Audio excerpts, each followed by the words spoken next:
Doubt है? Okay, तो 10.3 पे आते हैं। 10.3 का ए, बी, यस सर। बी में डाउट। विस्कोसिटी ऑफ गैसेस का क्या होता है? It increases with increase in temperature.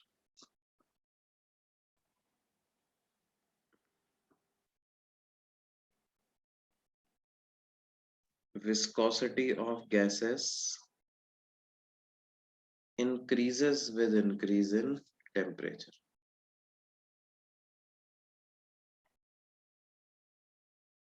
And that of liquids decreases with temperature.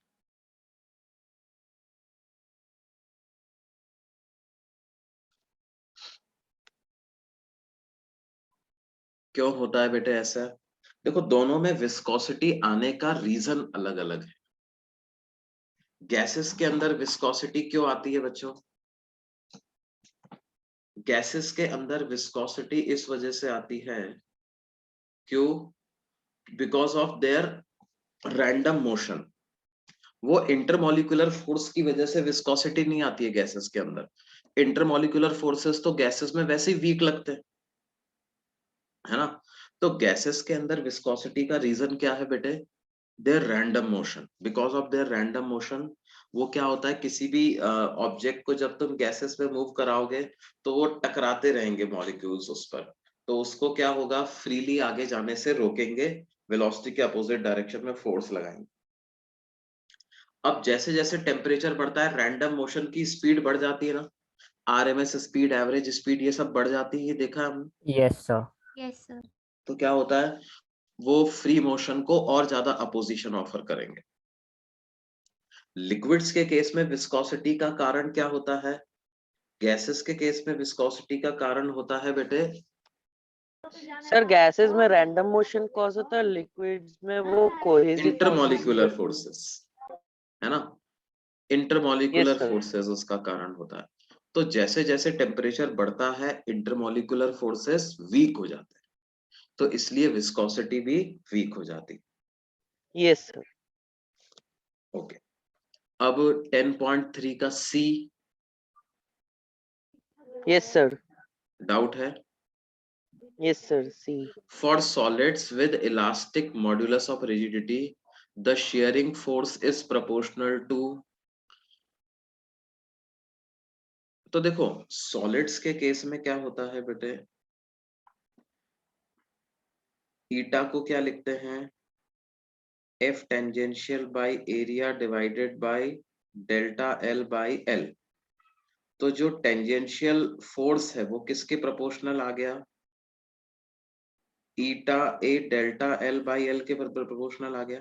Delta L by L को क्या बोलता हूं मैं, शेयरिंग स्ट्रेन, Strain. है ना? जबकि लिक्विड्स के केस में क्या होता है, eta is equal to F tangential by area divided by, यहां पर मतलब डेल्टा एल बाई एल की जगह इसको क्या लिखना चाहिए, एक्स बाई एच लिखते हैं ना, एक्स बाई एच। तो एक्स बाई एच। अब यहां पर क्या लिखते हैं हम, एक्स बाई एच नहीं लिखते, यहां पर लिखते हैं dx बाई dt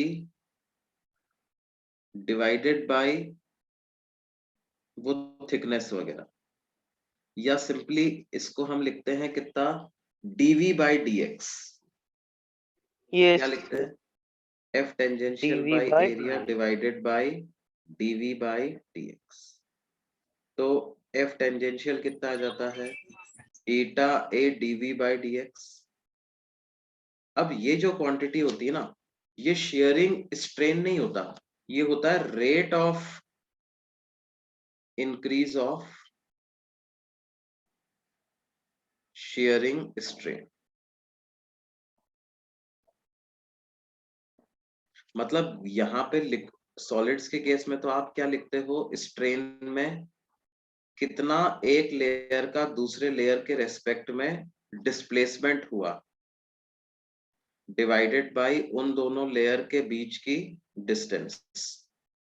लिक्विड्स के केस में आप क्या लिखते हो, कितना एक लेयर का दूसरे के रेस्पेक्ट में वेलोसिटी है। मूव दोनों ही लेयर कर रही हैं और लगातार करती जा रही है, तो यहां पर आप क्या लिखोगे, रिलेटिव डिस्प्लेसमेंट लिखने की जगह आप क्या लिखते हो, इन दोनों के बीच की रिलेटिव वेलोसिटी डिवाइडेड बाय इन दोनों के बीच की डिस्टेंस। अब रिलेटिव वेलोसिटी का मतलब क्या हो गया, इनके इन दोनों लेयर के बीच का जो सेपरेशन है उसके बढ़ने की rate of increase of that separation. तो इसका मतलब rate of increase of sharing strain, है ना। तो लिक्विड्स के केस में टेंजेंशियल फोर्स किसके प्रोपोर्शनल आएगा, rate of increase of sharing strain, जबकि यहां पर सॉलिड्स के केस में किसके प्रोपोर्शनल आता है, शेयरिंग स्ट्रेन के ही प्रोपोर्शनल आ जाता है। समझ में आई बात। Yes sir. तो for solids it will be shear strain and for fluids it will be rate of change of shearing strain या rate of increase of shearing strain। और बोलिए 10.3 का डी फॉर डॉग, उसमें कोई डाउट है। No sir. ई, yes sir. ई देखो ई में क्या है,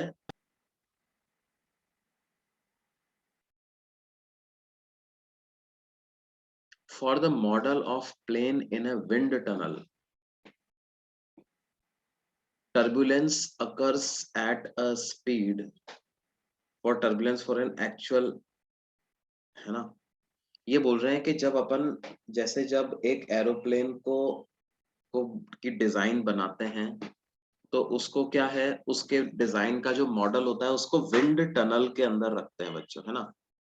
मतलब आर्टिफिशियली अपन क्या है, जैसी विंड्स एग्जिस्ट कर रही होंगी वैसी विंड्स जनरेट करते हैं और देखते हैं कि भाई टर्बुलेंस किस वेलोसिटी पे आ रहा है, क्या आ रहा है। तो वो देख रहे हैं कि वो वेलोसिटी एक्चुअल वेलोसिटी से कम होगी या ज्यादा होगी, ये कैसे पता लगाएंगे। तो बेसिकली स्ट्रीम लाइन से टर्बुलेंट मोशन जब चेंज होता है तो उसके लिए हम एक नंबर डिफाइन करते हैं जिसको क्या बोलते हैं, रेनॉल्ड्स नंबर। Reynolds number. और वो रेनॉल्ड्स नंबर की वैल्यू होती है rho we d divided by eta, है ना। तो v होता है वेलोसिटी, d होता है डायमीटर। तो वेलोसिटी को हम क्या लिख देंगे, r eta divided by V D, है ना। तो क्या होगा बच्चों के ये कॉन्सेप्ट क्या होता है, ये कहता है कि भाई अगर मान लो आपका रेनॉल्ड्स नंबर की वैल्यू, सर वहाँ रो आएगा ना डिनोमिनेटर में। हाँ बेटे,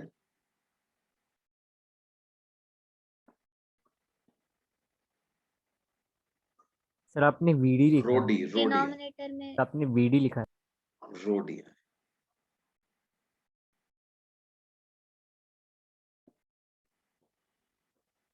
तो होता क्या है कि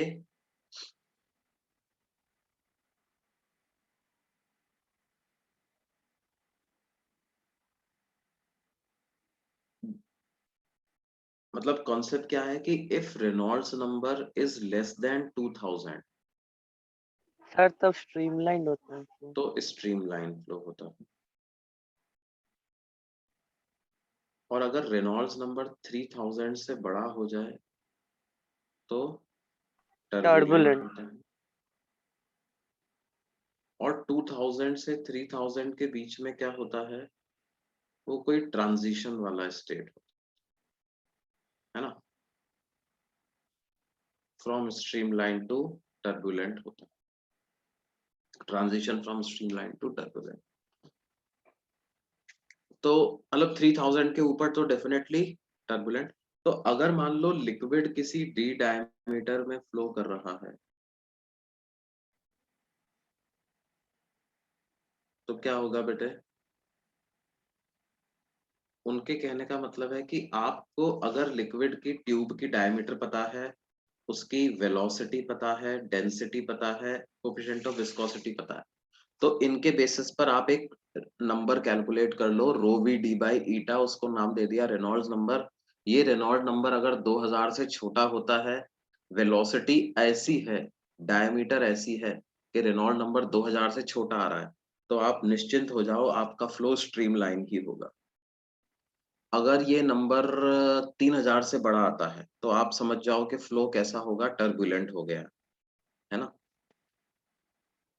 अब ध्यान दो कि वो वेलोसिटी जिस पर फ्लो स्ट्रीमलाइन से टर्बुलेंट हो जाता है उसको बोलते हैं क्रिटिकल वेलोसिटी। अब ध्यान दो बेटे कि जैसे यहाँ पर क्रिटिकल वेलोसिटी की क्या, R eta by rho D ऐसा आ जाएगा, है ना। मान लो सर्टेन रेनॉल्ड नंबर की वैल्यू पर फ्लो क्या हो जाता है, स्ट्रीमलाइन से टर्बुलेंट हो जाता है। तो अगर मान लो मैं डायमीटर ऑफ द ट्यूब कम कर दूंगा तो तो सर वेलोसिटी वेलोसिटी बढ़ बढ़ जाएगी। जाएगी, मतलब हायर वेलोसिटी पे फ्लो क्या होगा, टर्बुलेंट होगा, है ना। अब ऑब्वियसली अगर आप क्या है, एक्चुअल हवा, एक्चुअल एटमॉस्फेयर की जगह अगर आप एक विंड टनल में एक्सपेरिमेंट करोगे तो ग्रेटर लो आपने डायमीटर कम कर दिया ना, तो टर्बुलेंस जो होना चाहिए वो क्या होना चाहिए, एट ए ग्रेटर स्पीड होना चाहिए कि नहीं होना यस। चाहिए, है ना। डायमीटर कम कर दोगे तो क्या होगा, वेलोसिटी बढ़ जाएगी। और एरोप्लेन को मॉडल लिंक करके आप बना रहे हो तो क्या होगा, उसका भी जो डायमीटर है, जितने डायमीटर की एयर के साथ वो कांटेक्ट में आ रहा है वो कम हो जाएगा। तो हम क्या कहेंगे कि भाई क्या है, जो टर्बुलेंस की जो स्पीड है वो क्या हो जाएगी, बढ़ जाएगी in comparison to the actual aeroplane. अच्छा सर, तो सर इसका मतलब ये है कि वो जो ट्यूब का डायमीटर है वो अगर कम हो जाता है तो ग्रेटर स्पीड में वो स्ट्रीमलाइन फ्लो मेंटेन कर पाएगा ना सर? हाँ, ग्रेटर फ्लो तक स्ट्रीमलाइन मेंटेन कर पाएगा, बिल्कुल सही बात है।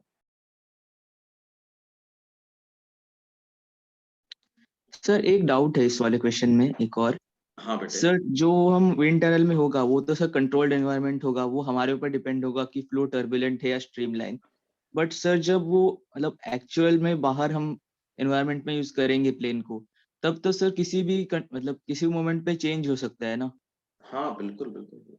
हाँ तो सर ये कैसे मतलब एग्जैक्टली कैसे इसका आंसर एग्जैक्ट नहीं आ सकता ना इस क्वेश्चन का, वो तो कंडीशंस के ऊपर डिपेंड आएगा ना। नहीं नहीं भाई, आप तो क्या है, आप तो वेलोसिटी की ही तो बात कर रहे हो। क्या ये बात तो डेफिनेटली ट्रू है कि अगर एक्चुअल एटमॉस्फेयर में किसी वी वेलोसिटी पर फ्लो जो है वो टर्बुलेंट होता है तो विंड टनल के अंदर उससे उससे तो ज्यादा वेलोसिटी पे ही टर्बुलेंट होगा ना, इतना ही, सिर्फ इतनी तो बात बोल रहे हैं वो, और क्या बोल रहे हैं। Yes sir. वो ये थोड़ी बोल रहे हैं कि हम कंट्रोल कर पाएंगे, कि हवा कंट्रोल करेगी, जैसे भी वेलोसिटी बढ़ गई वैसे बढ़ गई, उससे मतलब नहीं है हमको।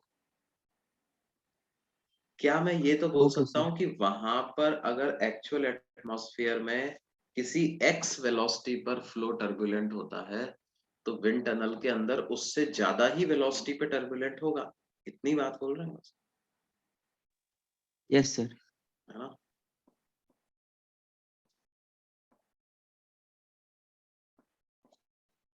और बोलिए जी। तो ये रेनॉल्ड्स नंबर का कंसेप्ट समझ में आ गया बच्चों, यस सर। है ना। भाई अपन ने ये डिस्कशन किया था, आपको याद है कि भाई जब अपन टैप वाटर ओपन करते हैं तो क्या है, ज्यादा खोल देते, ज्यादा स्पीड से खोल देते हैं तो क्या यस होता सर। है, फ्लो स्ट्रीमलाइन से टर्बुलेंट हो जाता है ना। तो ये रेनॉल्ड्स नंबर आपको बताता है कि भाई वो मतलब आप वेलोसिटी कैसे पता करोगे, किस वेलोसिटी पर स्ट्रीमलाइन से टर्बुलेंट हो जाता है। तो या फिर लिक्विड किसी पर्टिकुलर डायमीटर की ट्यूब में किसी सर्टेन वेलोसिटी से फ्लो कर रही है, तो आप कैसे डिटरमाइन करोगे कि फ्लो स्ट्रीमलाइन है या टर्बुलेंट। तो रेनॉल्ड्स साहब ने एक क्राइटेरिया बताया, उन्होंने कहा कि भाई आप ये रेशो कैलकुलेट कर लो, rho we D by eta, rho density of liquid है, v velocity, d diameter, eta coefficient of viscosity. यदि ये वैल्यू आपकी डायमीटर वेलोसिटी की वैल्यू सब्स्टिट्यूट करने पर 3000 से ज्यादा आ जाए, तो आप समझ जाओ कि फ्लो कैसा है, टर्बुलेंट। अगर ये वैल्यू 2000 से कम आ जाए तो समझ जाओ कि फ्लो कैसा है, स्ट्रीम Streamline। लाइन। बस इतना ही कॉन्सेप्ट है रेनॉल्ड्स नंबर का। और बोलिए जी, 10.4 पे आ जाए। Yes sir. 10.4 में कोई doubt, A B C D E. 10.4 का सर ए हो गया, सर ई बता सकते क्या? कौन सा वाला? ई ई ई ई क्या है? A spinning cricket ball in air does not follow a parabolic trajectory. Yes. भाई देखो, वो जब स्पिन होते हुए बॉल जाती है तो क्या होती है, वो बॉल के ऊपर और नीचे वाली एयर के बीच में एक रिलेटिव वेलोसिटी जनरेट हो जाती है ना बच्चों। तो वो जो रिलेटिव वेलोसिटी जनरेट होती है उसकी वजह से क्या होता है, रिलेटिव वेलोसिटी जनरेट होने की वजह से वो उस पर एक बायंट फोर्स भी ऊपर लगने लग जाता है ना। देखो जैसे वो off spinner top spin ball डालते हैं ना, कितने लोगों को पता है टॉप स्पिन क्या होती है? सर वो बहुत ही फ्लाइटेड होता है वो टॉप स्पिन, बहुत ही ड्रिफ्ट। फ्लाइटेड होता है ना। और मतलब इनफैक्ट उसमें क्या होता है कि जैसे मान लो अगर ये बॉल का जो सीम है वो इस तरह का है, सर वो फ्लोट करता है। तो क्या है, उसको आप बिल्कुल वर्टिकल रखते हुए बहुत ज्यादा रोटेशन देते है ना, वो ऐसा घूमता हुआ जाता है। तो बात क्या है कि उस पे इस तरह से रोटेट होने की वजह से ये जो अप थ्रस्ट की जो वैल्यू है, मतलब pressure at the lower part of the ball, वो ज्यादा बढ़ जाता है in comparison to pressure at the upper part. तो उसकी वजह से क्या है, ball attains a greater height. ठीक है, ball attains a greater height, और ग्रेटर हाइट से जब वो गिरेगा नीचे तो फिर बाउंस भी ज्यादा करे। ये बात समझ में आती है? मतलब क्या है, वो ग्रेविटी के को बैलेंस कर लेता है। ग्रेविटी की वजह से उसको, ग्रेविटी तो क्या कोशिश कर रही है, बॉल को नीचे लाने की कोशिश कर रही है ना। तो वो उतना जल्दी नीचे नहीं आ पाता बिकॉज ऑफ बायंट फोर्स, वो हवा में थोड़ा ज्यादा टाइम रह जाता है। सर मतलब जितना ज्यादा स्पिन देंगे उतना फ्लाइटेड रहेगा, इसका मतलब? बिल्कुल, जितना ज्यादा आप रोटेशन दे पाओगे बॉल को, जितना ज्यादा बॉल में आप रोटेशन इम्पार्ट कर पाओगे, वो उतना ही ज्यादा हवा में टाइम स्पेंड करेगा। सर हाँ बोलिए। सर एक्चुअली 10.4 के सी में भी डाउट है। हाँ बोलिए। सर एक्चुअली क्वेश्चन समझा ही नहीं, क्यों पूछना क्या? यस सर, समझा ही नहीं है वो question. The size of needle of a syringe controls flow rate better than thumb pressure exerted by doctor while administering an injection, है ना। भाई इनके कहने का मतलब ये है कि जो सिरिंज की जो साइज है ना, size of needle of A syringe, वो फ्लो रेट ज्यादा बेटर कंट्रोल करती है rather than thumb pressure exerted by doctor while administering an injection. मतलब उनके कहने का मतलब ये है कि भाई ये आपका जैसे वो इंजेक्शन है ना, और इसमें आगे जाकर के ऐसे छोटे से नोजल से एक निडल लगी होती है ना, और वो डॉक्टर क्या करता है, इसको प्रेस करता है और प्रेस करके अंदर से ये जो भी दवाई वगैरह है वो बाहर फ्लो होती। अब क्या है, ये क्या बोल रहे हैं कि निडल की जो साइज है, निडल की जो साइज है वो फ्लो रेट को बेटर कंट्रोल करती है than the thumb pressure exerted by doctor. यहां से जो आपने प्रेशर एक्सर्ट किया है उससे ज्यादा फर्क नहीं पड़ता है, इसकी जो निडल की जो साइज है वो ज्यादा, उससे ज्यादा फर्क पड़ता है किस पर, volume flow rate of liquid.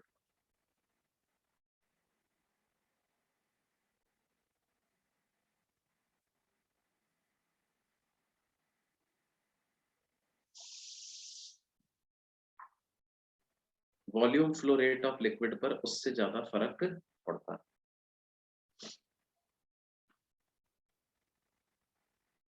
ऐसा क्यों जी, ऐसा क्यों होता है?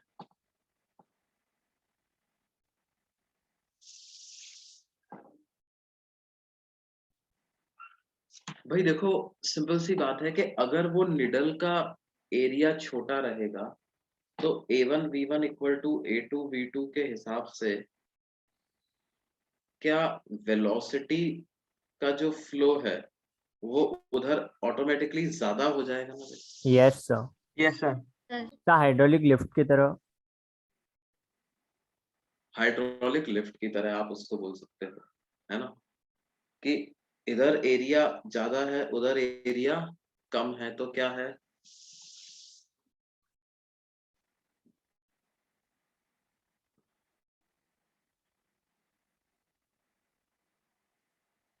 देखो इसका मतलब ये नहीं है कि आपके प्रेशर से कंट्रोल नहीं हो रहा, प्रेशर से कंट्रोल हो रहा है डेफिनेटली। आप जो प्रेशर एक्सर्ट कर रहे हो उससे कंट्रोल हो रहा है, लेकिन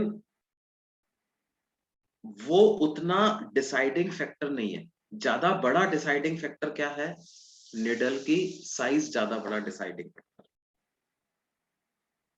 क्योंकि आप देखो जैसे जब आप निडल को किसी वेन में इंसर्ट करोगे तो क्या होगा, उस वेन के अंदर भी तो ऑलरेडी कुछ ब्लड प्रेशर है, क्यों बेटे? यस तो क्या है, वो मतलब जो प्रेशर में जो डिफरेंस है वो तो आप वैसे भी ज्यादा नहीं रख पाओगे, है ना, you can only marginally increase that pressure.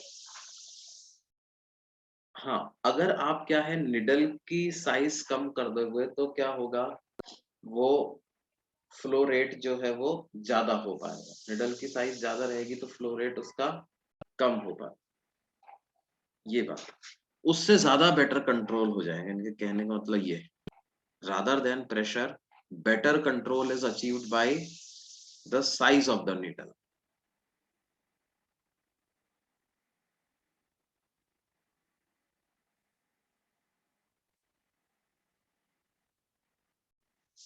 देखो हमने एक पॉइसलीज इक्वेशन पढ़ी थी ना बच्चों, ये याद है?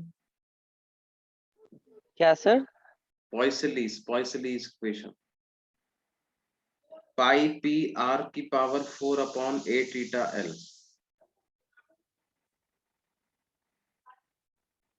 ये क्या होता है, अगर मान लो आपके पास कोई आर रेडियस की ट्यूब है, उसमें आपने क्या किया हुआ है, दोनों जगहों पर प्रेशर में डिफरेंस P अप्लाई किया हुआ है ना, यहाँ पर प्रेशर है P1, यहाँ पर है P2, तो आपने P2 माइनस P1 की वैल्यू को रखा हुआ है कितना, P, और R इसकी रेडियस है, L इसकी लेंथ है, तो जो वॉल्यूम फ्लो रेट का जो फॉर्मूला आता है वो ऐसा आता है, इसको बोलते हैं Poiseuille's equation. Volume flow rate of a liquid through a tube of radius r is given by the formula कितना, पाई पी आर की power 4 divided by 8 eta L. इस इक्वेशन को बोलते हैं क्या, पॉइसलीज इक्वेशन, है ना। ये क्या बताता है, this is volume flow rate, area into velocity. अब ये पॉइसलीज इक्वेशन में आप देखो, वॉल्यूम फ्लो रेट जो है वो प्रेशर पे भी डिपेंड करती है, और वॉल्यूम फ्लो रेट जो है वो आपके रेडियस पे भी डिपेंड करती है, दोनों पे डिपेंड कर रही है ना। Yes sir. Volume flow rate pressure पे भी डिपेंड कर रही है, और वॉल्यूम फ्लो रेट जो है वो रेडियस पे भी डिपेंड कर रही है, दोनों पे डिपेंड कर रही है। लेकिन मतलब प्रेशर डिफरेंस पे भी डिपेंड कर रही है और रेडियस पे भी डिपेंड कर रही है। तो आप ऐसे समझो, लेकिन प्रेशर के तो डायरेक्टली प्रोपोर्शनल है, प्रेशर डिफरेंस की पावर 1 के प्रोपोर्शनल है, लेकिन रेडियस के कितनी पावर के प्रोपोर्शनल है बेटे, 4 4 पे। रेडियस की 4th पावर के प्रोपोर्शनल। मतलब रेडियस को अगर आप डबल कर दोगे तो ये वॉल्यूम फ्लो रेट जो है वो 16 टाइम्स हो जाएगा ना, यस सर। 16 टाइम्स हो जाएगा। क्या ये बात समझ में आती है, यस सर। ये 16 टाइम्स हो जाएगा। अब बात क्या है, लेकिन अगर प्रेशर डिफरेंस को आप डबल करोगे तो 2 टाइम्स ही होगा, है ना। इसलिए हम क्या बोलते हैं कि रेडियस से ज्यादा कंट्रोल आता है in comparison to what, pressure जो आप अप्लाई कर रहे हो। क्या ये बात समझ में आती है। ये जो इक्वेशन है ये आपकी बुक में नहीं दी हुई है, लेकिन क्या है, शायद अभी हटा दिया होगा प्रोबेबली, आई डोंट नो, लेकिन ये वैसे ध्यान रखना चाहिए आपने। इस इक्वेशन को क्या बोलते हैं, पॉइसलीज इक्वेशन। और ये इक्वेशन क्या बताता है, हमने पॉइस यूनिट पढ़ी थी ना बच्चों, कोएफिशिएंट ऑफ विस्कोसिटी की। तो Yes, poise sir. Unit was given by the name of this scientist, Poiseuille. इन्होंने बताया कि अगर आपके पास एक ट्यूब है जिसकी रेडियस r है ना, और उसके अक्रॉस प्रेशर डिफरेंस आपने P अप्लाई किया हुआ है, उसकी लेंथ L है, उसके अंदर एक ईटा कोएफिशिएंट ऑफ विस्कोसिटी का लिक्विड फ्लो कर रहा है, तो वॉल्यूम फ्लो रेट का क्या फॉर्मूला होगा, पाई पी आर की power 4 divided by 8 eta L. ये वॉल्यूम फ्लो रेट का फॉर्मूला। क्या ये बात समझ आती है।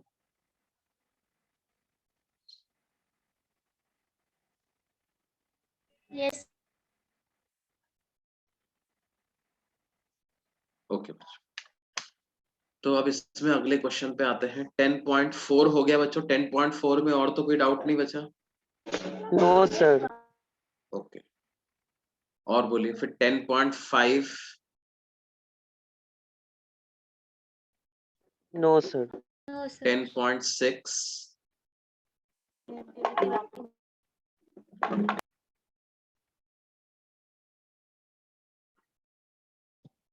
10.7,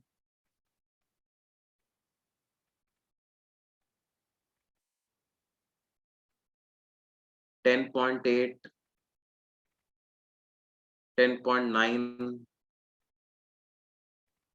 10.10, सर 10 एक बार 11। दिखा सकते हैं क्या? हाँ सर 10 कौन सा बेटे, 10 10th वाला। 10.10।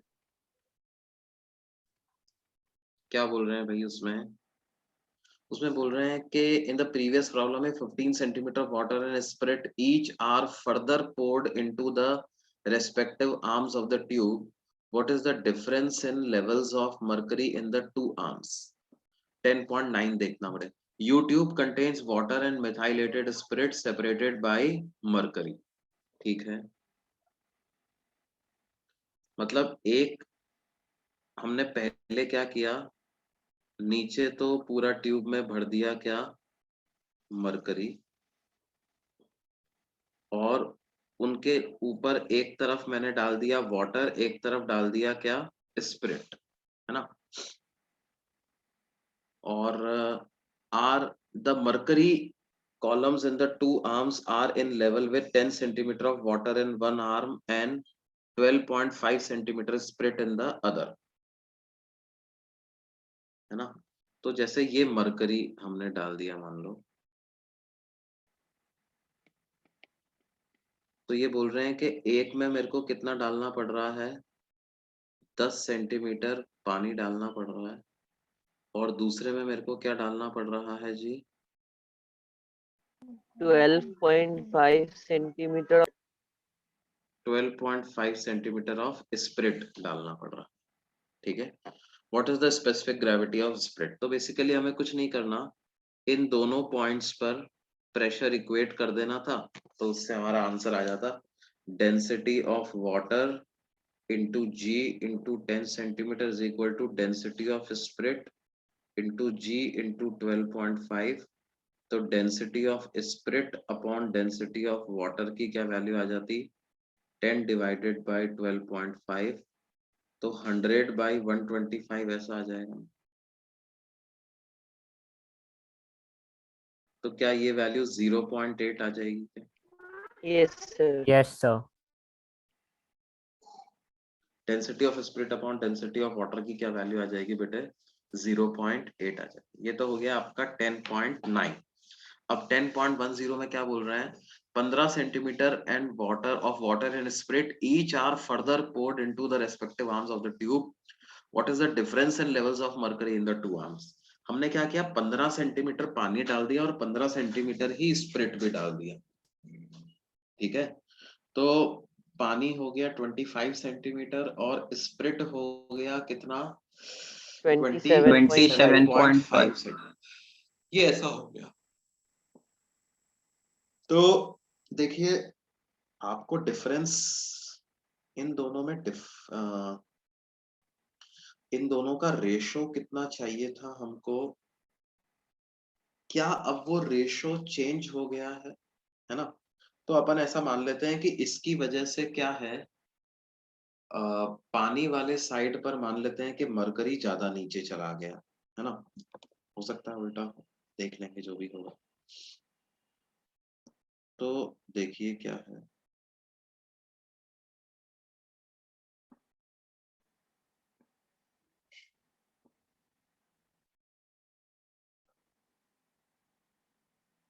मान लेते हैं कि अभी मरकरी इधर इतना आ गया है, उधर इतना, ठीक है। और इसके ऊपर पानी कितना है, 25 सेंटीमीटर 25, और इधर वो स्प्रेड कितना है,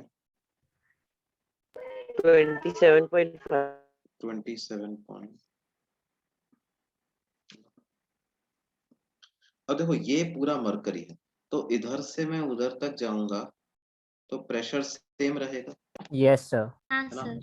मान लेते हैं कि इन दोनों में x डिफरेंस क्रिएट हो गया, तो मैं इस वाले पॉइंट पर प्रेशर इक्वेट कर दूंगा, तो लेफ्ट वाले में जब मैं लिखूंगा तो वो आ जाएगा PATM plus density of water into G into 25, yes sir. और राइट वाले में लिखूंगा तो आएगा PATM plus density of spirit into G into 27.5 plus 27.5 plus density of mercury into G into X, है ना। तो PATM से PATM कैंसिल हो जाता है, और डेंसिटी ऑफ स्पिरिट को क्या लिख दूंगा, 0.8 टाइम्स डेंसिटी ऑफ वाटर। तो ये हो जाएगा 0.8 times density of water into G into 27.5, और डेंसिटी ऑफ मरकरी क्या हो जाएगी, 13.6 times density of water into G into X, तो g into density of water से g into density of water दोनों तरफ कैंसिल हो गया, तो मेरे पास क्या आ गया, मेरे पास आ गया g 25 माइनस 0.8 इंटू 27.5, ये किसके बराबर है, 13.6 इंटू एक्स के बराबर। तो क्या हो जाएगा, 8 5 40 का 0, 60,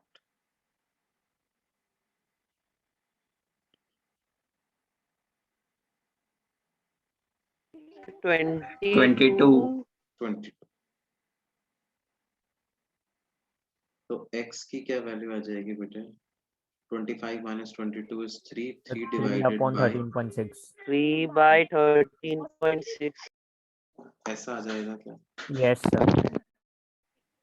अच्छा सर, अब अगर ये x का वैल्यू नेगेटिव आता, इसका मतलब वो अदर साइड पे राइज आता ना सर? हाँ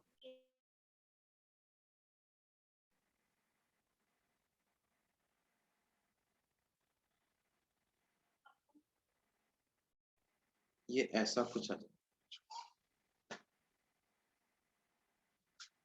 2 पॉइंट समथिंग आना चाहिए, क्यों बेटे,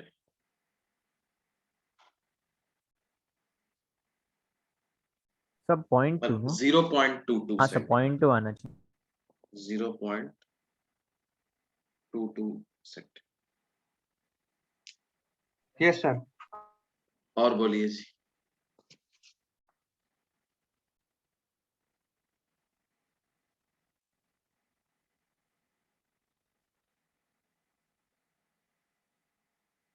टेन पॉइंट 1112 यस सर। 12 में डाउट है, does it matter if one uses gauge pressure instead of absolute pressure in applying Bernoulli's equation? नहीं, उस पे तो कुछ फर्क नहीं पड़ेगा, क्योंकि गॉज प्रेशर क्या होता है, प्रेशर माइनस एटमॉस्फेरिक प्रेशर, है ना। तो दोनों तरफ हाँ अगर आप सर। इक्वेशन में प्रेशर माइनस एटमॉस्फेरिक प्रेशर रख दोगे, तो atmospheric pressure is going to get cancelled out, क्यों बेटे, ओके सर। है ना, तो फर्क नहीं पड़ेगा। क्या ये बात समझ में आती? Yes sir.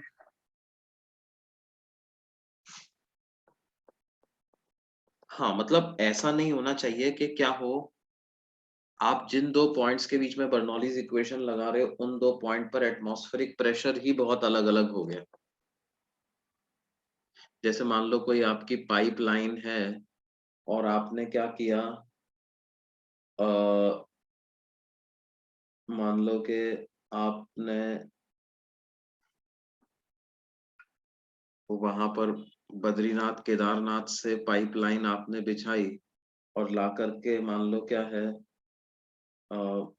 मेरठ मुजफ्फरनगर तक वो पानी ला रहे हो आप, और आप कह रहे हो कि भाई मैं बद्रीनाथ से मेरठ तक बर्नौलीज इक्वेशन लगा दूं और क्या है, गॉज प्रेशर रख दूं और वहां पे वहां का एटमॉस्फेरिक प्रेशर रख दूं, यहाँ पे यहाँ का एटमॉस्फेरिक प्रेशर रख दूं, तो उनमें तो अंतर आ जाएगा थोड़ा सा, है ना, समझ रहे हो ना। Yes sir. लेकिन अगर तुम सेम ही रख रहे हो तो फिर कोई फर्क नहीं पड़ेगा। अच्छा, 10.13 में डाउट है क्या बच्चे? Yes sir. Yes sir. देखो 10.13 देखते हैं।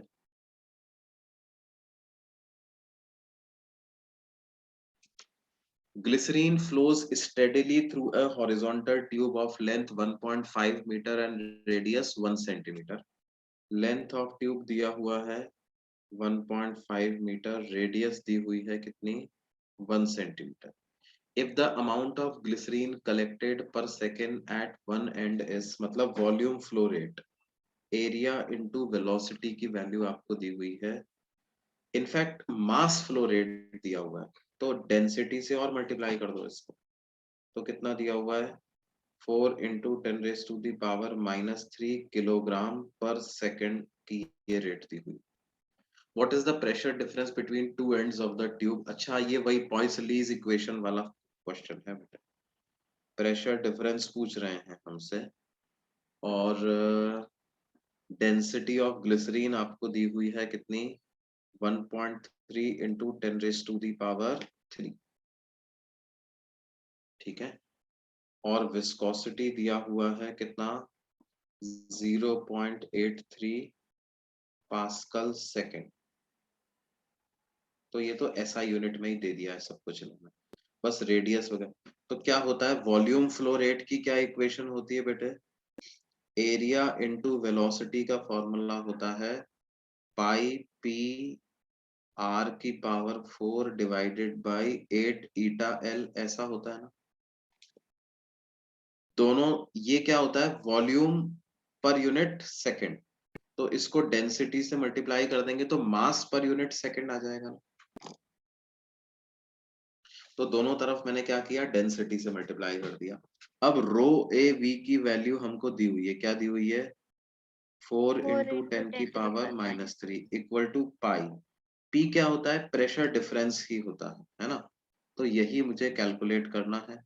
रेडियस दिया हुआ है 1 सेंटीमीटर, 1 इंटू 10⁻² की पावर 4, डेंसिटी 1.3 इंटू 10 की power 3 divided by 8, coefficient of viscosity 0.83, length of the tube दी हुआ है कितना, 1.5 मीटर। तो इससे ये पी पता चल जाएगा आपको, यस सर।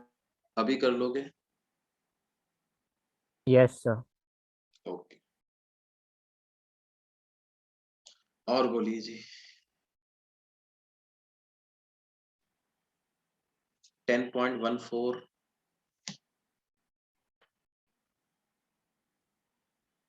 ये हो गया।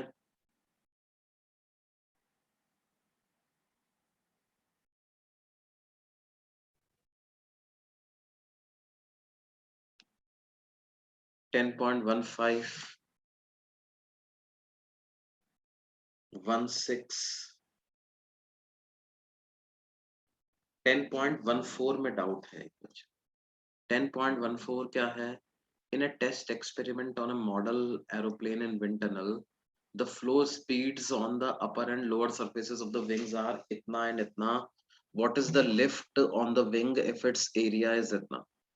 तो अरे बेटे आप क्या करो, बर्नौलीज इक्वेशन लगा दो। क्या लिखोगे?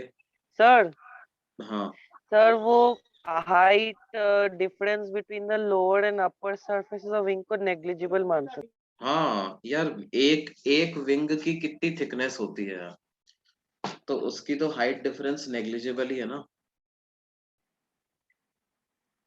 तो P1 माइनस P2 क्या हो जाएगा, half rho V2 square minus V1 square, है ना। Yes sir. तो आप डेंसिटी को लिख दो, कितना हो गया, 1.3 दिया हुआ है इन्होंने। वेलोसिटी के स्क्वायर में डिफरेंस कर दें तो 70 का स्क्वायर माइनस 63 का स्क्वायर।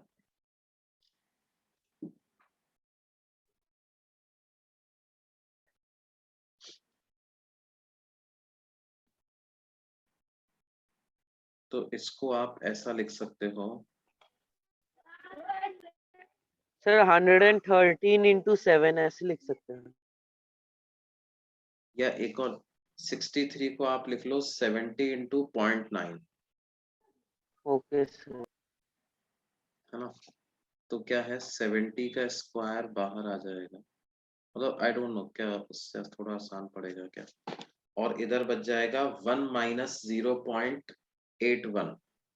सर नहीं तो वो ए स्क्वायर माइनस बी स्क्वायर वाला भी लगा सकते थे, प्लस हाँ बी वैसा Yes, भी sir. लगा सकते, 103 into 7 सीधे सीधे हो जाता।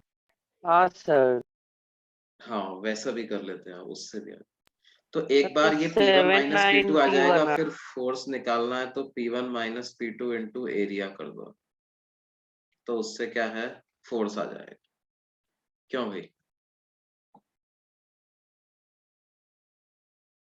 और बोलिए जी। 10.15 10.16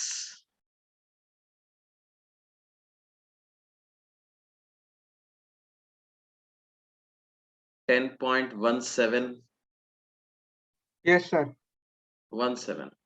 U-shaped wire is dipped in a soap solution and removed. The thin soap film formed between the wire and the light slider supports a weight of itna. The length of the slider is 30 centimeter. What is the surface edge? मतलब इनके कहने का मतलब ये है कि ये एक इस तरह का U शेप का एक वायर है और इसमें क्या है, एक स्लाइडर फिटेड है. हमने इसको सोप सॉल्यूशन में डिप किया तो क्या हो गया, यहाँ पे एक लिक्विड की फिल्म जनरेट हो गई. ठीक है, ये लिक्विड की फिल्म जनरेट हो गई. ये बोल रहे हैं कि ये वायर क्या करता है, एक कितना वेट को सपोर्ट कर लेता है, ये 1.5 into 10 raised to the power 5 into 10 power minus 2 को सपोर्ट कर लेता है.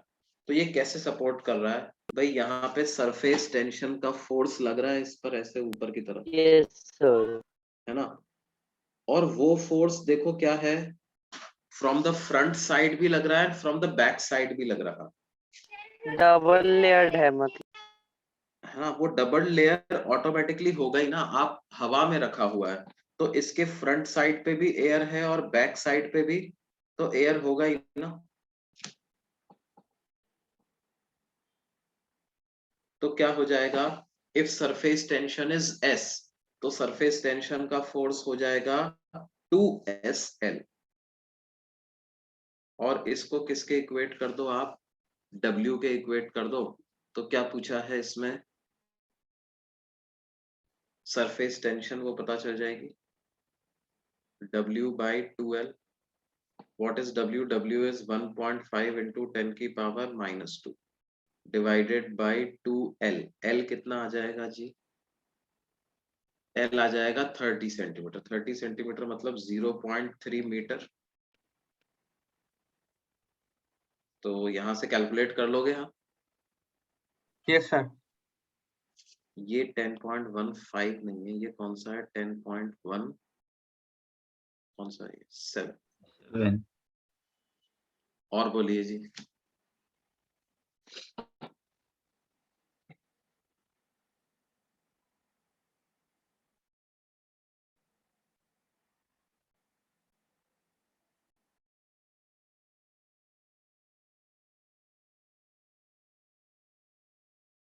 क्या 10.18 भी इसी तरह से हो जाएगा?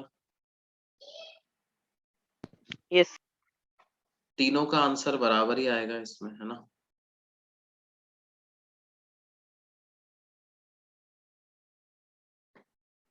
है ना, बस सर वो आपको तो क्या, शेप, सर वो तो शेप या फिर सरफेस एरिया पे तो डिपेंडेंट नहीं है ना सर. डिपेंड ही नहीं है ना. आपको तो वेट को 2SL लिखना है ना. हाँ सर. 10.18 में भी आपको क्या इक्वेशन लिखनी है, वेट इज इक्वल टू कितना, 2SL. तीनों में ही ABC तीनों में ही ये कंडीशन लगानी है.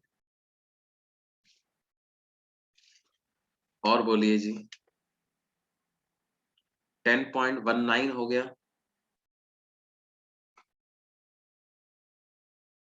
10.20,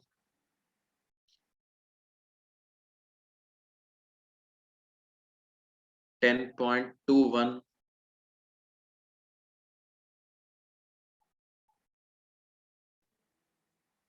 10.22, Yes, sir. 10.22.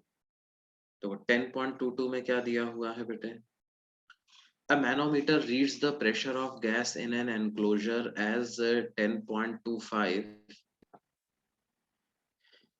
ठीक है. When the pump removes some of the gas, the manometer reads as in 2.15B. है ना. तो देखो 10.25A में आप देखो क्या हो रहा है कि जो गैस से कनेक्टेड जो लिम्ब है उसमें मरकरी का लेवल नीचे है in comparison to the limb which is exposed to the atmospheric pressure. इसका मतलब क्या हम बोल सकते हैं कि जो A वाला फिगर है उसमें गैस का प्रेशर एटमॉस्फेरिक प्रेशर से ज्यादा है बच्चों।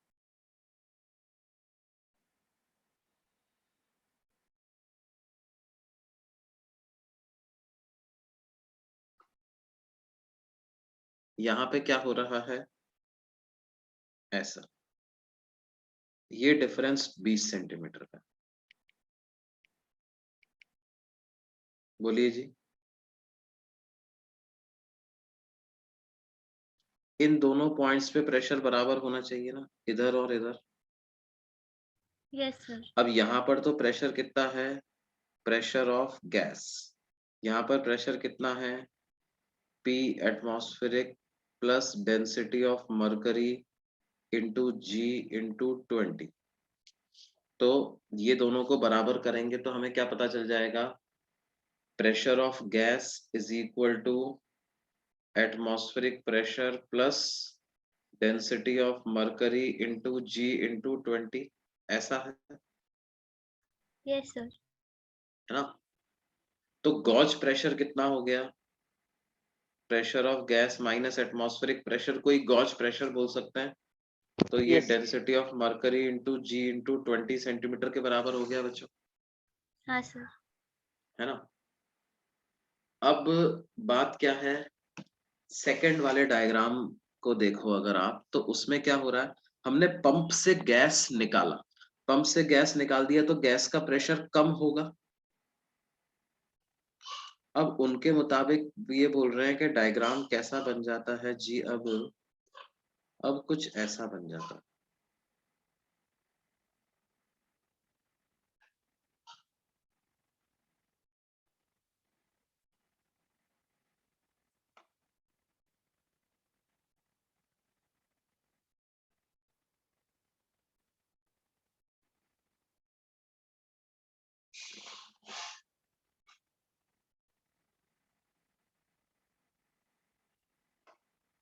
अब डायग्राम कुछ ऐसा डायग्राम बन गया। इसका मतलब क्या है, देखो, इनके कहने का मतलब है कि अब मरकरी का लेवल कुछ ऐसे शिफ्ट हो गया। मतलब हुआ क्या होगा, इधर गैस का प्रेशर इतना कम हो गया कि एटमॉस्फेरिक प्रेशर बढ़ने की वजह से, राइट साइड में प्रेशर बढ़ने की वजह से अब लेफ्ट साइड में मरकरी ज्यादा ऊपर तक चढ़ गया। कितना चढ़ गया, 18 सेंटीमीटर। अब फिर से आप क्या कर सकते हो, क्या इन दोनों पॉइंट्स पे प्रेशर इक्वेट कर सकते हो। तो अभी हम लिख देंगे कि यहाँ प्रेशर मान लेते हैं P डैश, तो इधर भी होगा P डैश। तो इस वाले पॉइंट पर प्रेशर हो जाएगा P dash plus density of mercury into G into 18। और राइट लिम्ब में सेम हाइट पे पॉइंट ले रहा हूं तो वहां तो प्रेशर एटमॉस्फेरिक प्रेशर। तो अभी गैस का प्रेशर क्या हो गया, या गॉज प्रेशर अगर अपन लिखें तो गॉज प्रेशर अब नेगेटिव हो गया ना। Yes. अब गॉज प्रेशर क्या हो गया है, नेगेटिव हो गया है, यानी एटमॉस्फेरिक प्रेशर से भी अब 18 सेंटीमीटर ऑफ मरकरी के बराबर का प्रेशर डिक्रीज हो गया। क्या ये बात समझ में आती,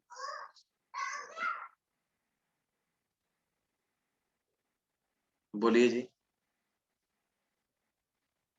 तो गॉज प्रेशर पहले वाले केस में क्या लिखोगे, 20 सेंटीमीटर ऑफ मरकरी, और दूसरे वाले केस में क्या लिखोगे, -18 सेंटीमीटर ऑफ मरकरी।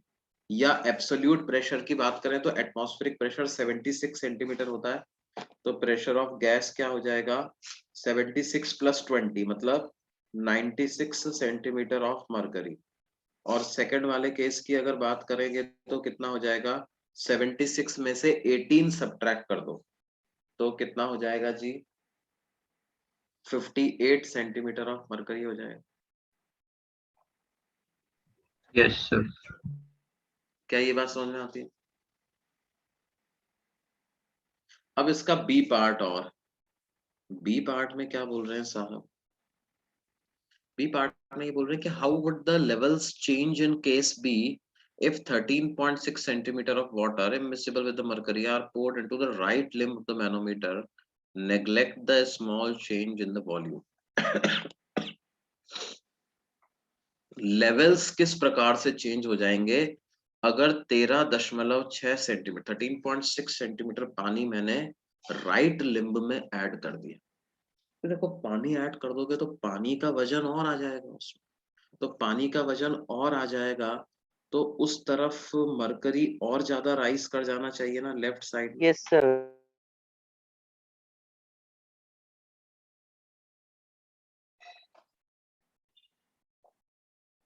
या यो बोल सकते हैं कि राइट साइड में और नीचे चला जाएगा, तो मतलब ऐसा मान लेते हैं, ठीक है। और ऊपर क्या आ गया है, थोड़ा सा पानी भी आ गया है सर। तो अब क्या लिख दोगे आप, फिर से प्रेशर इधर और इधर तो इक्वेट करना ही है अपने को। अब मान लेते हैं कि मरकरी लेवल्स में डिफरेंस H का हो गया है, तो हम लिख देंगे प्रेशर ऑफ गैस, वो तो उतना ही रहेगा जितना पहले था, plus density of mercury into G into H, ये किसके बराबर है, atmospheric pressure plus density of water into G into 13.6। क्यों बेटा, Yes, क्या sir. ऐसा लिख सकते हैं क्या, बोलिए जी। हाँ सर. और प्रेशर ऑफ गैस जो था वो कितना था, atmospheric pressure minus density of mercury into G into 18 centimetre, इतना था ना बी वाले केस में। क्यों, और उसमें ऐड कर दूं density of mercury into G into H, ये किसके बराबर हो गया, PATM plus density of water into G into 13.6। तो ये PATM से PATM गया कट, है ना। तो क्या आ गया, G से G कैंसिल कर दो सब जगह पर, तो density of mercury into H ये किसके बराबर आ रहा है, density of mercury into 18 centimetre plus density of water into 13.6। Density of mercury upon density of water कितना होता है, 13.6 होता है ना। तो डेंसिटी ऑफ वाटर को लिख दूंगा density of mercury divided by 13.6। तो ये जो इक्वेशन है, इस इक्वेशन में आप क्या करो, डेंसिटी ऑफ वाटर को लिख दो density of mercury divided by 13.6, और ये हो जाएगा मल्टीप्लाइड बाय 13.6।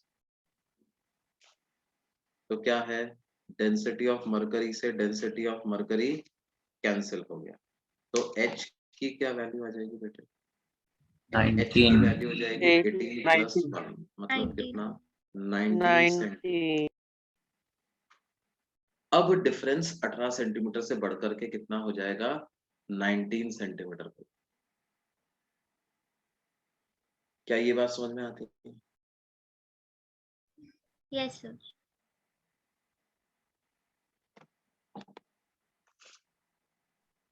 और बोलिए जी। 10.23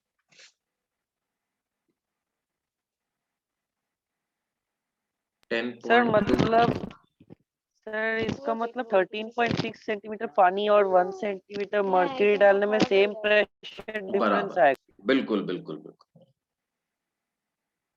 बिल्कुल।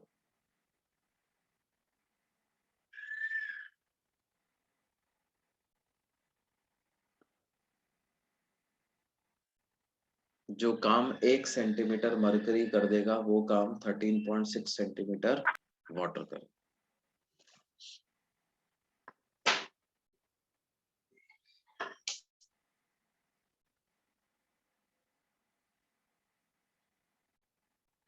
टेन पॉइंट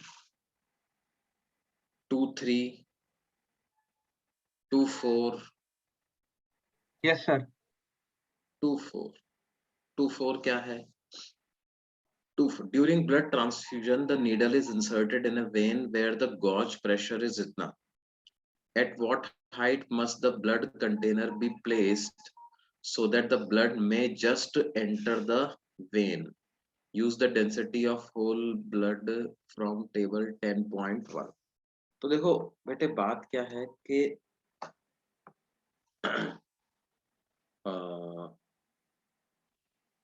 भाई वो एंटर करने के लिए क्या होना चाहिए, प्रेशर जो है वो थोड़ा तो ज्यादा होना चाहिए ना, मतलब बराबर भी हुआ तब भी हम मान लेंगे कि एंटर कर जाएगा, क्यों बेटे? Yes sir. तो बात क्या है कि जितनी हाइट पर आप वो आपका बॉटल रखोगे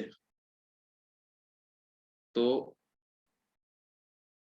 उसके हिसाब से क्या होगा, वो नीचे प्रेशर उतना ही ज्यादा आएगा, क्यों बेटे? है ना? Yes sir. तो रो जी एच को क्या मैं डायरेक्टली लिख सकता हूं कि ये 2000 के बराबर होना चाहिए? यस। है ना? तो क्या हो जाएगा, h की वैल्यू आ जाएगी 2000 डिवाइडेड बाय रो जी। रो की जगह सर आपको क्या ब्लड का डेंसिटी गिवन है बुक में टेबल। हाँ वो बुक में दिया, उसमें लिखा हुआ है ना 10.1 टेबल में से यूज कर लो उसको, तो उससे हाइट पता चल जाएगा। यस। सर यहाँ पे एटमॉस्फेरिक प्रेशर का कोई रोल नहीं है ना, दोनों तरफ वो ऐड हुआ ना बेटे, ये जो 2000 दिया हुआ है ये गॉज प्रेशर है ना, तो टोटल प्रेशर निकालने के लिए आप एटमॉस्फेरिक प्रेशर ऐड करोगे, और यहाँ पर भी टोटल प्रेशर निकालने के लिए एटमॉस्फेरिक प्रेशर ऐड करोगे, तो वो कैंसिल हो जाएगा ना दोनों तरफ। Okay sir. है ना? और बोलिए।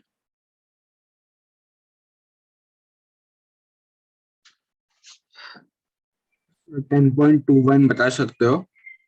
10.21 हाँ 10.21 क्या है?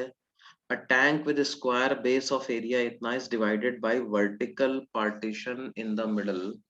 The bottom of the partition has a small hinged door of area 12 centimeters square, and the tank is filled with water in one compartment. The acid of related both to height, compute the force necessary to keep the door closed.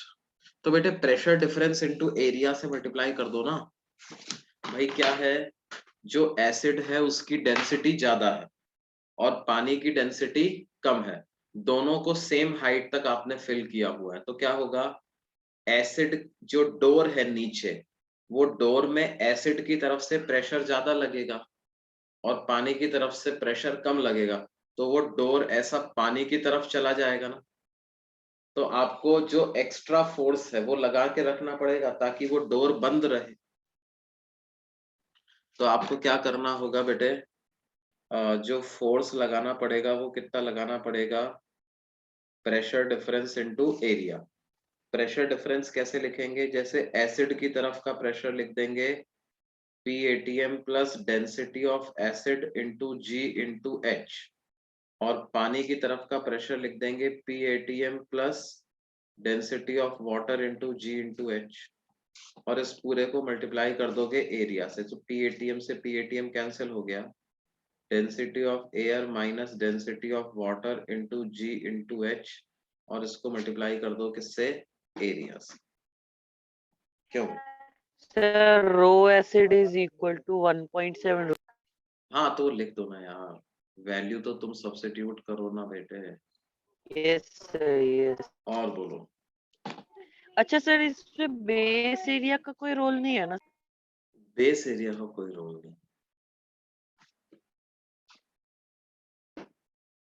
Base area का तो कोई role नहीं है इसमें।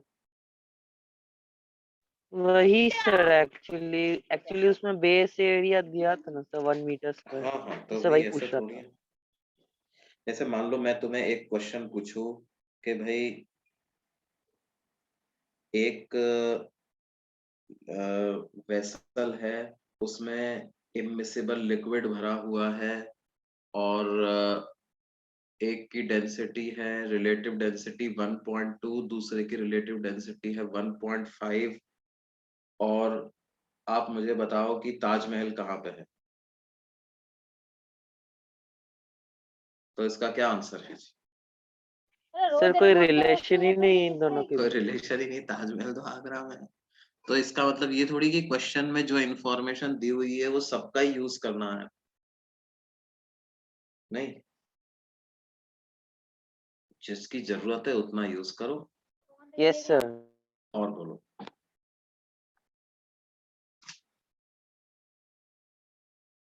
Ten point two three कहाँ पे थे हम? 24 पे थे, है ना? 10.24, 10.25, 10.25 मिनट। देखो 10.25 क्या है? In deriving Bernoulli's equation, we equated the work done on the fluid in the tube to change in its potential kinetic energy. What is the largest average velocity of blood flow in an artery of इतना if the flow must remain laminar? हाँ तो बेटा इसका answer किधर से आएगा? इसका answer उससे ही आएगा, वो रेनॉल्ड्स नंबर से। कैसे? आर को क्या लिखेंगे? Rho we D by eta. तो v की क्या वैल्यू आ जाएगी? रो ईटा डिवाइडेड बाई, नहीं sorry, R eta divided by rho D, है ना? तो लेमिनार के लिए क्या होना चाहिए? रेनॉल्ड्स नंबर तो 2000 ही होना चाहिए, 2000 या उससे कम। तो उससे क्या वेलोसिटी की वैल्यू पता लगा सकते हो आप? ईटा को Yes, sir. Coefficient of viscosity of blood, rho को डेंसिटी ऑफ ब्लड पुट करो तो इससे पता चल जाए, है ना? और फिर इसी में अगला पार्ट क्या पूछ रहे हैं?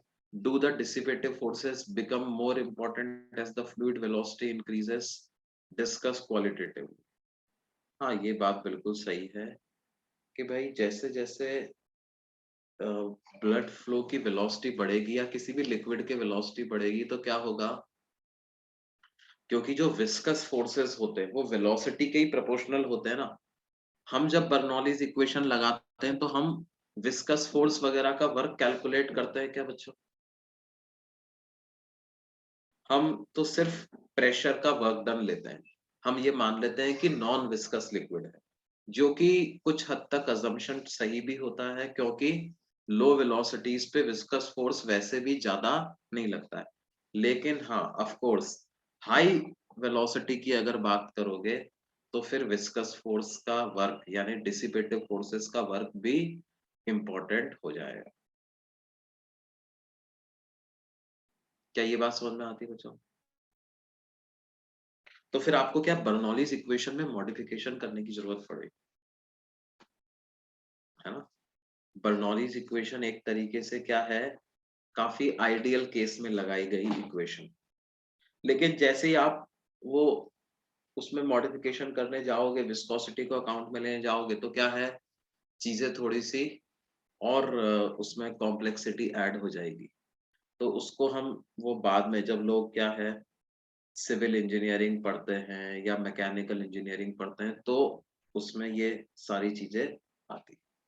ट्रांसपोर्ट फिनोमेना बेसिकली इसको बोलते हैं, मास ट्रांसफर, हीट ट्रांसफर। मतलब आप लेट्स से ऑटोमोबाइल की डिजाइनिंग कर रहे हो या बोट की डिजाइन कर रहे हो या एरोप्लेन की डिजाइन कर रहे हो तो उसमें फिर क्या है, आपको वो तो रियल लाइफ प्रॉब्लम को डील करने के लिए तो आपको सारे ही पैरामीटर्स को अकाउंट में लेने पड़ेंगे, है ना?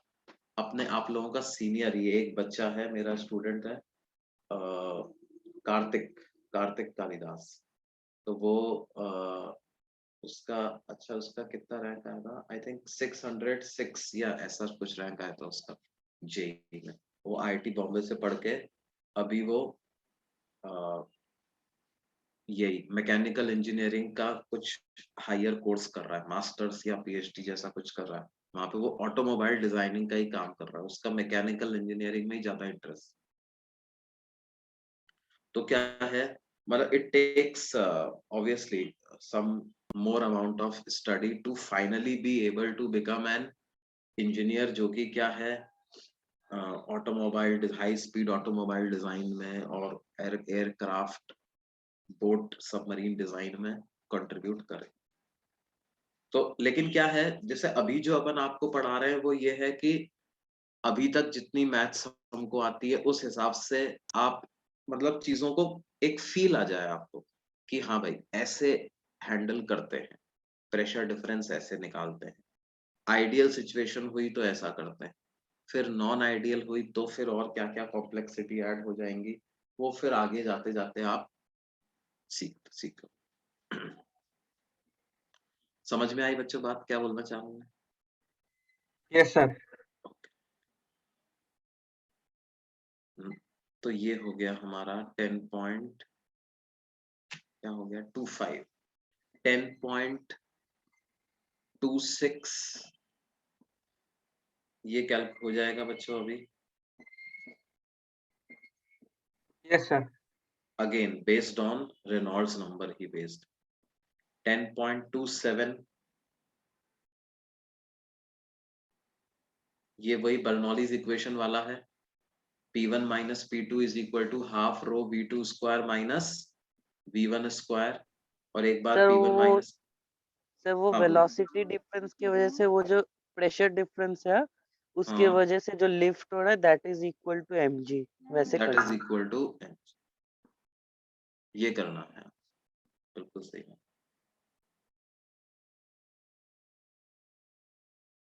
10.28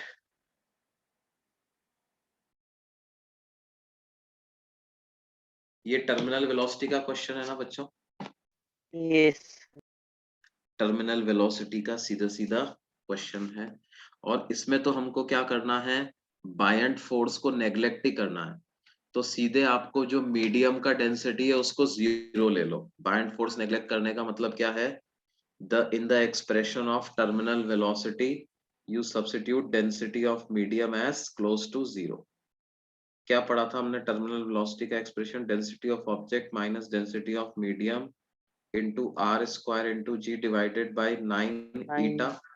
तो या ईटा इस वाले क्वेश्चन में आपको क्या करना है, डेंसिटी ऑफ मीडियम को नेग्लेक्ट ही कर देना, क्योंकि यहाँ पर मीडियम क्या है, एयर है ना, तो एयर यस की डेंसिटी तो वैसे भी इस लिक्विड की डेंसिटी के कंपैरिजन में कम ही, बहुत कम। 10.29 हो जाएगा बच्चों।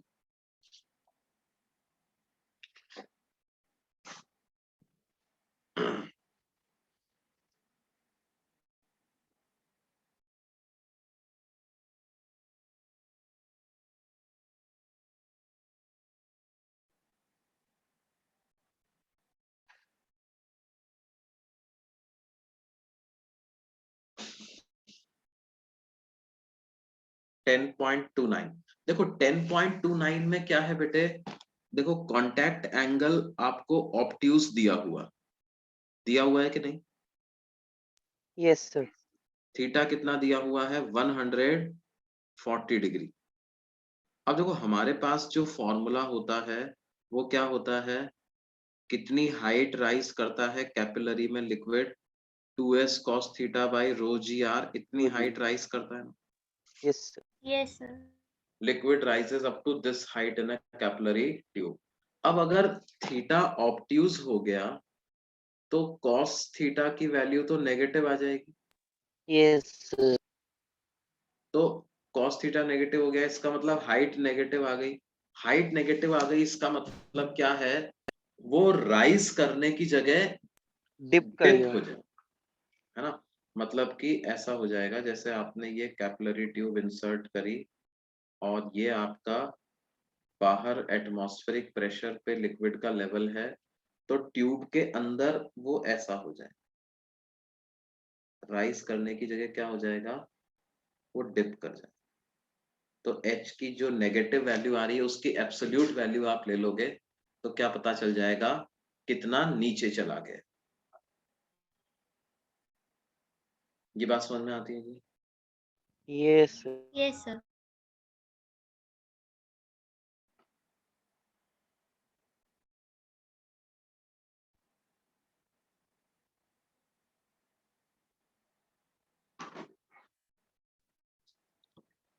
10.30 कर लेंगे। यस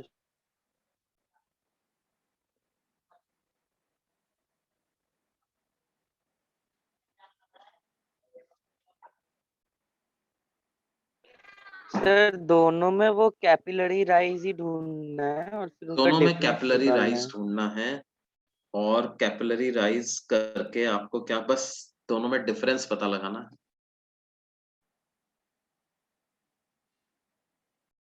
2s दोनों में बस क्या है, डायमीटर अलग अलग है, तो डायमीटर अलग अलग होने की वजह से क्या है, हाइट ऑफ लिक्विड अलग अलग आ जाएगा, यस सर। है ना, तो वो ऐसा आ जाए।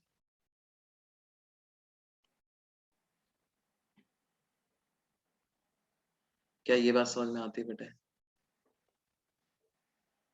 यस अच्छा, Yes, sir. 10.31 क्या है, density of air decreases with height. Okay, the density of variation is called law of atmosphere. Obtain this law assuming that temperature of atmosphere remains constant. Isothermal condition also assume that G remains constant,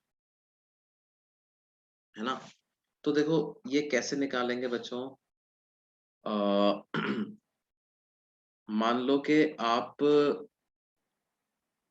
मतलब सी level पे हो जहां पर pressure है atmospheric pressure P not, है ना, और किसी आप वाई हाइट पे गए तो वहां पे प्रेशर डिक्रीज होकर के हो जाता है पी, ठीक है।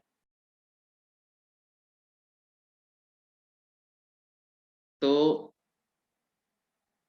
इधर अगर मैं डेंसिटी की बात करूं तो डेंसिटी को क्या लिख सकता हूं बेटे, density PM by R T के बराबर होती है ना। Yes sir. रो को मैं लिख दूं कितना, P M by R T, है ना। तो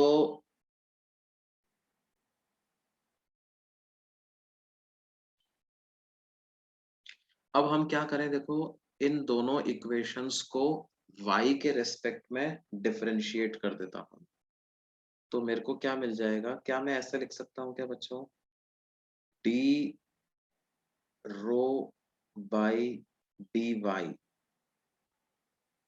is equal to m by R T into D P by D Y,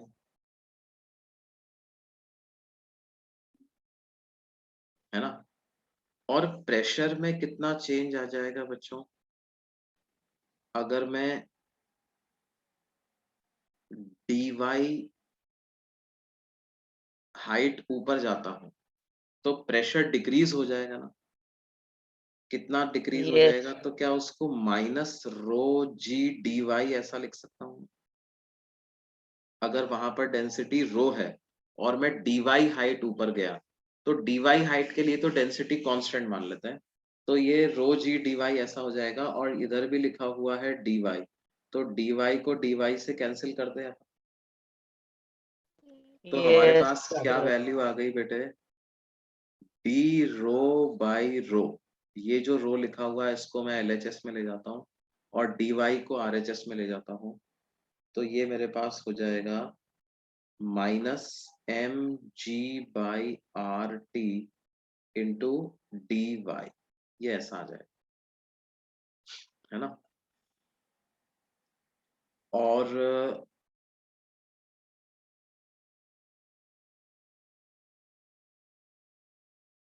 मान लेते हैं कि जहां पर एटमॉस्फेरिक प्रेशर पी नॉट है वहां डेंसिटी है रो नॉट, तो रो नॉट को P nought M by R T ऐसा लिख सकते हैं ना।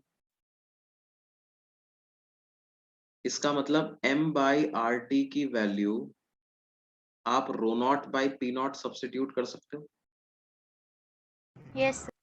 तो m बाई आर टी को सब्सटीट्यूट कर दो rho nought by P nought, तो ये हो जाएगा minus rho not g by P nought into D y, और दोनों तरफ हम इंटीग्रेट कर देते हैं 0 से y तक, और इसको इंटीग्रेट कर देते हैं कितना, रो नॉट से रो तक, तो हमारे पास क्या आ जाएगा बच्चों, ln of rho by rho naught is equal to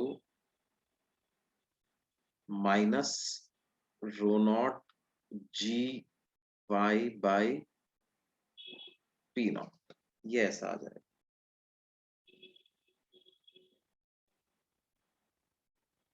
क्यों जी, ये बात समझ में आती है? यस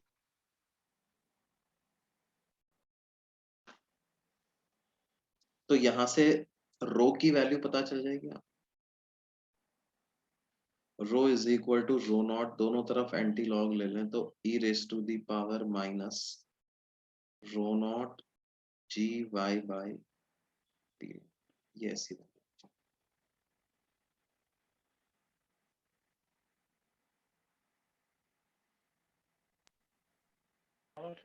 सर, मतलब वो जो लॉग हटा है इसलिए वो ई लगा है ना सर दूसरे लॉग साइड हटाया में। तो ई आ गया बेसिकली, है ना भाई। ln x equal to Y, इसका मतलब क्या होता है, x equal to E raise to the power Y, anti log लिया है यस इधर। Anti log, anti log okay sir. दोनों तरफ क्या किया, एंटी लॉग।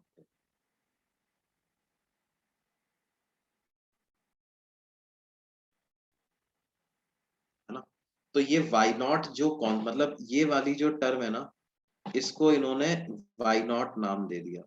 तो रो की वैल्यू कितनी आ गई, rho nought e raise to the power minus y upon y nought. ये रो नॉट जी को पी नॉट के डेनोमिनेटर में ले गए, P nought by rho not g को क्या नाम दे दिया इन्होंने, वाई नॉट। ये बोल रहे हैं ना Y naught is a constant, तो वो कांस्टेंट बेसिकली यही है वो कांस्टेंट। तो इस फॉर्म में आ गई डेंसिटी आपके पास, यस है ना।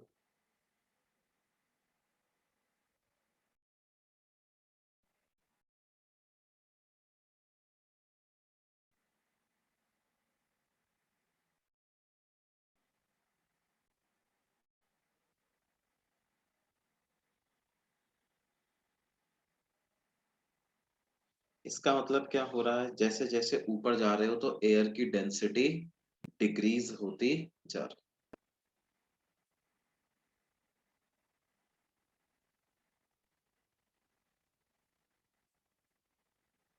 ये बात। अच्छा, अब इसके बेसिस पर इसका जो बी पार्ट है वो ट्राई करना आप लोग, है ना, फिर वो अगली क्लास में डिस्कस करेंगे अपन। Okay sir. ठीक है, ओके बच्चों, अगली क्लास के लिए होमवर्क क्या रहेगा अभी आपका, जो मैंने सर आपने केटीजी वो शीट में शीट की थर्मोडायनेमिक्स एक्सरसाइज दी हुई है ना, केटीजी थर्मोडायनेमिक्स की, हाँ सर हाँ बोला है। सर है ना, उनको try and complete as much as you can out of that, है ना, उनमें से जितना ज्यादा हो सके कंप्लीट करो। A B C D E 5 section दिए हुए हैं मैंने, ठीक है। Okay sir. Bye sir, thank you bye sir. Sir. Thank you sir. Thank you bye sir. Sir, thank you. Fluid की शीट हम लोग बाद में भी डिस्कस कर, फ्लूइड की शीट बाद में डिस्कस करेंगे, उसको बाद में करना, पहले ये वाला ज्यादा जरूरी है, ये करो, ठीक है। Okay fluid sir. की शीट में Yes, sir. ऐसा मतलब कोई बहुत ज्यादा मतलब जितने क्वेश्चंस हमने अभी सॉल्व किए हैं ना, लगभग उसी लेवल के क्वेश्चन है, ऐसा नहीं है कि उससे कोई बहुत ज्यादा हाई लेवल के क्वेश्चन। तो पहले क्या है, आप इसको सॉल्व करो, केटीजी थर्मोडायनेमिक्स वाले पार्ट, ठीक है। Yes sir. Okay sir, bye sir. Okay बेटा, अच्छा ये जो ये इनको भी आप कंप्लीट कर लेना बेटा, ये जितने भी क्वेश्चन हमने आज डिस्कस किए हैं और आपने खुद ने जितने भी सॉल्व किए, मतलब मैं चाहता हूं कि ये जो पूरे 31 के 31 क्वेश्चंस हैं, ये सबका सॉल्यूशन आपके पास नोटबुक में रहे, ठीक है। तो मैं किसी भी दिन I will ask for it, yes sir. Okay, sir. ठीक है, okay bye sir, bye thank you. Sir, Sir, thank you thank you, sir. sir. Bye sir. Bye बेटा।